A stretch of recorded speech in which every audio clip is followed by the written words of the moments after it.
Hello, my dear friend. Welcome back to SlowVibe English. I hope you are having a peaceful day. Take a deep breath, let go of the noise of the world, and just listen to my voice. Today, we have a very special story for you.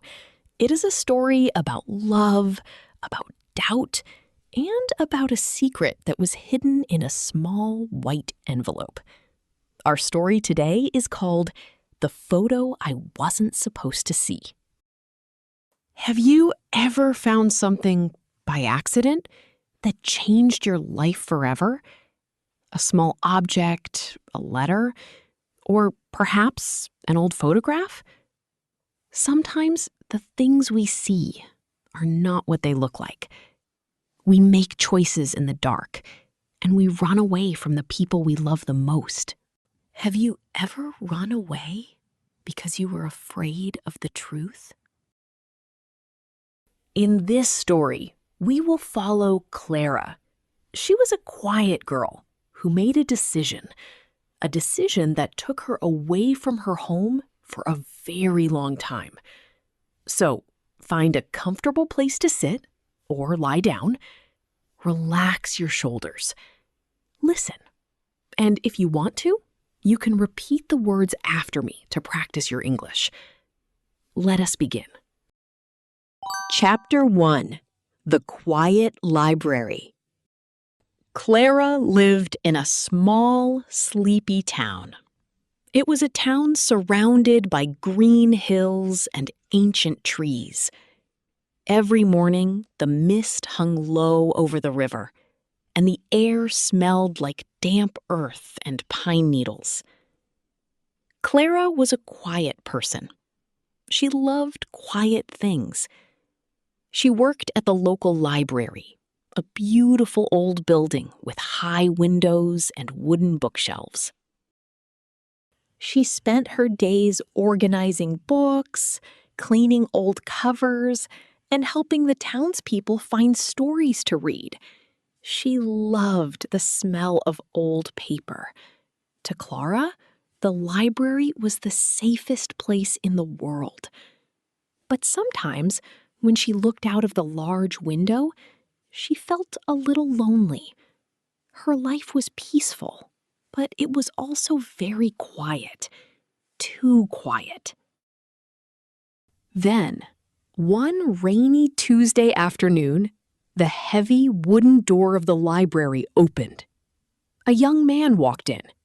He did not have an umbrella, and his jacket was wet from the rain. He had warm, brown eyes, and his hands looked strong, like the hands of someone who worked with wood. His name was Leo. He was a carpenter who had recently moved to the town. He walked up to the counter where Clara was standing. He smiled, a warm, gentle smile that made Clara's heart beat a little faster. "Hello," he said. His voice was soft but deep. "I am looking for a book on old wooden houses. Can you help me?" Clara nodded. "Yes, of course," she whispered. She walked with him to the back of the library. They looked at the books together. They talked in low voices so they did not disturb the other readers. Leo told her about his work. He loved wood. He loved building things with his hands. Clara listened, and she felt a warm feeling in her heart. That afternoon, the rain did not stop. But Clara did not feel lonely anymore. Chapter 2. Summer of Whispers. Spring turned into summer, and Clara and Leo became inseparable. They did everything together. On sunny Sundays, they walked by the river. Leo would bring fresh bread and sweet strawberries, and they would sit under the shade of a big willow tree. Leo was a very gentle man. He was kind to everyone. Whenever he visited Clara, he brought her a small gift. Sometimes it was a yellow wildflower. Sometimes it was a small piece of wood that he had carved into the shape of a bird. Clara loved these little gifts. She kept them all on her bedroom table. One warm evening, they were walking on a narrow path near the edge of the forest. They saw an old, abandoned cottage. The cottage had a small stone chimney, and its wooden walls were covered in green ivy. It looked lonely, but beautiful. Clara stopped and stared at it. "I love this place," she whispered, her eyes shining. "I wish I could live here. It looks like a house from a fairy tale." Leo looked at the house, and then he looked at Clara. He smiled and held her hand tightly. "It is a beautiful house," he said softly. "Maybe one day we can have a home like this." Clara felt so happy. She believed him. She felt safe in his arms, and she thought their love would last forever. They laughed, and their laughter echoed through the quiet forest. Everything was perfect. Chapter 3. The Dark Drawer. But then, autumn arrived. The leaves turned red and gold, and a cold wind began to blow. Slowly, something began to change. Leo started to act differently. He was often tired, his warm eyes looked worried, and he did not laugh as much as before. He spent less time with Clara. When she asked him why, he sighed and said, "I have a big project, Clara. I am working very hard. It is a secret, but I will tell you soon." Clara wanted to trust him. She really did. But a small, cold seed of doubt began to grow in her mind. Why was he so secret? Who was he working with? One Friday evening, Leo was working late. Clara decided to go to his house. She wanted to surprise him with some warm potato soup she had made. When she arrived, the house was dark and quiet. Leo was not home. The door was unlocked, so she went inside. She set the soup on the kitchen table. She wanted to leave him a note, so she walked to his wooden desk to find a pen. She opened the top drawer. While she was searching for a pen, her hand touched something thick at the back of the drawer. It was a small, white envelope. It was hidden under some old papers. Clara hesitated. She knew she should not look, but her heart was beating fast. The doubt in her mind was too strong. With trembling fingers, she opened the envelope. Inside, there was a photograph. Clara's breath stopped. The photograph showed Leo. He was standing in front of the old ivy-covered cottage, the one Clara loved. And he was not alone. He was holding hands with a beautiful woman. She had long, dark hair and a bright smile. Leo was looking at her with so much warmth, the same warmth he used to look at Clara with. In the woman's other hand, there was a small wooden key. Clara turned the photo over. On the back, written in Leo's neat handwriting, were the words, our secret life soon. Clara felt like she could not breathe. Her heart broke into 1,000 pieces. The room felt cold. The world went dark. Our secret life, she whispered to herself. She thought Leo was working late for their future, but he was building a secret life with someone else. She did not cry. Her pain was too deep for tears. She put the photograph back in the drawer. She walked out of the house into the cold autumn night.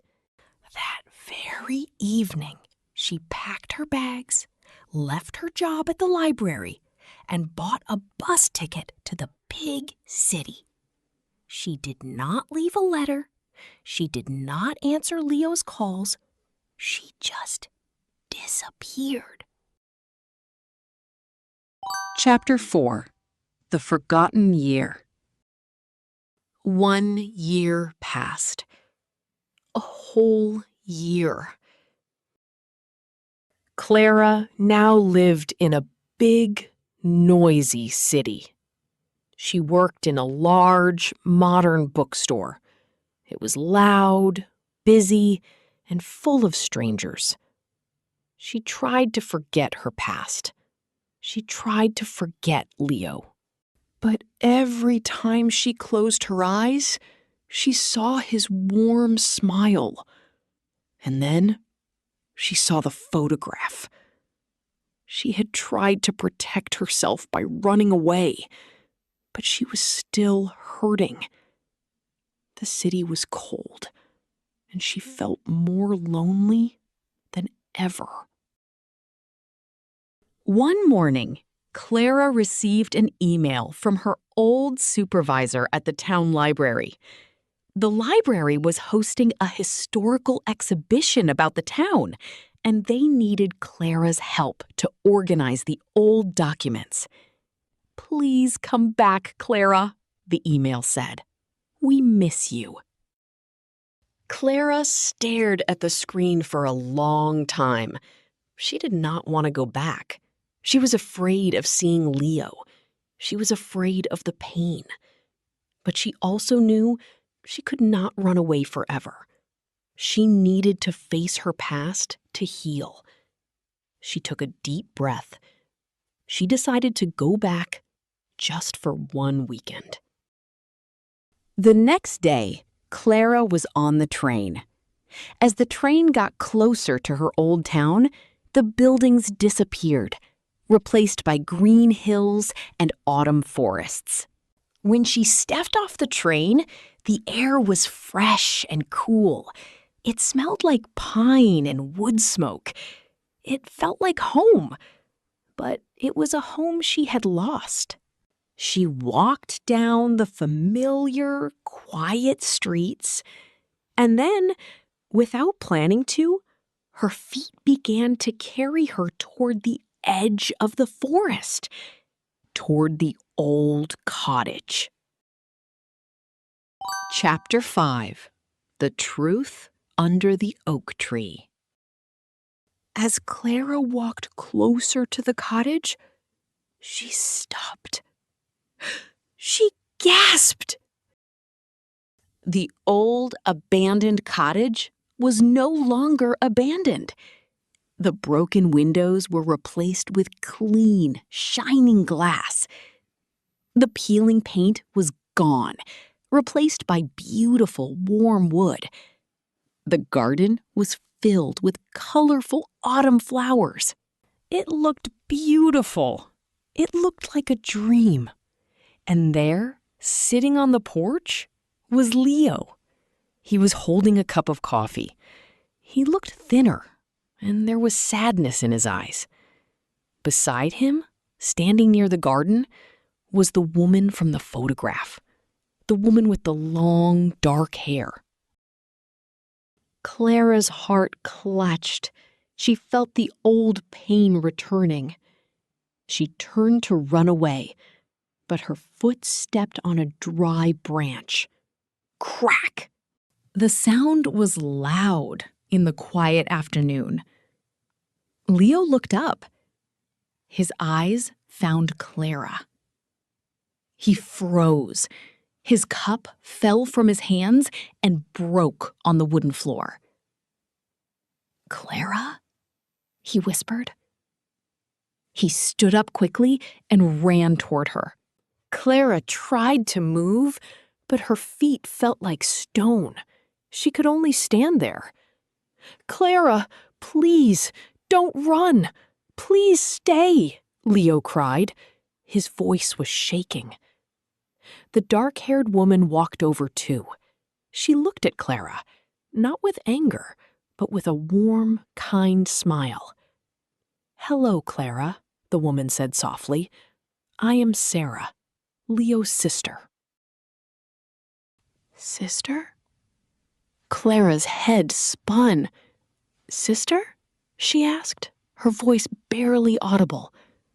"Yes," Sarah smiled. "I am a real estate agent. I live in the next city." Leo stood close to Clara. His eyes were filled with tears. "Clara," Leo said, his voice trembling, "I wanted to buy this cottage for you, but I didn't have enough money, so Sarah helped me. We worked secretly for months to repair it." He took a small wooden key from his pocket. It was the key from the photograph. "The photo you found? We took it on the day we finally finished the paperwork. Sarah was holding the key to our future. The secret life was the surprise I was building for you. I wanted to propose to you here, on your birthday." Leo looked down at the ground. "But when I came home that night, you were gone. You left no message. I looked for you everywhere, Clara. I was devastated." Clara looked at Leo. She looked at Sarah. She looked at the beautiful, warm cottage.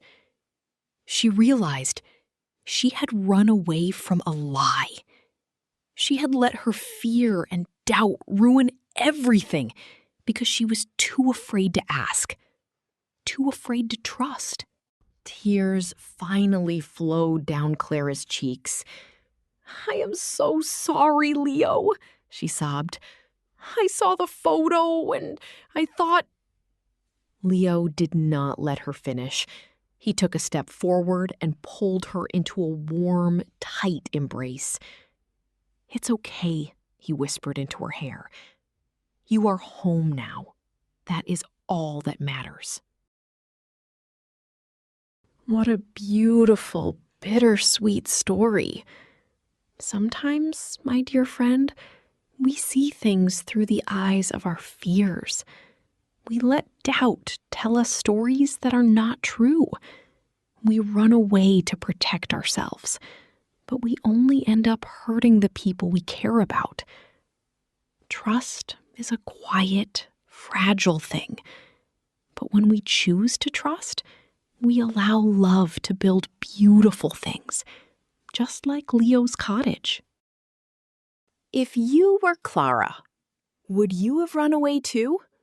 Or would you have stayed to ask for the truth? Write your thoughts in the comments below. I would love to read them. Thank you for listening to Slow Vibe English. If you enjoyed this story, please press the like button and subscribe to our channel.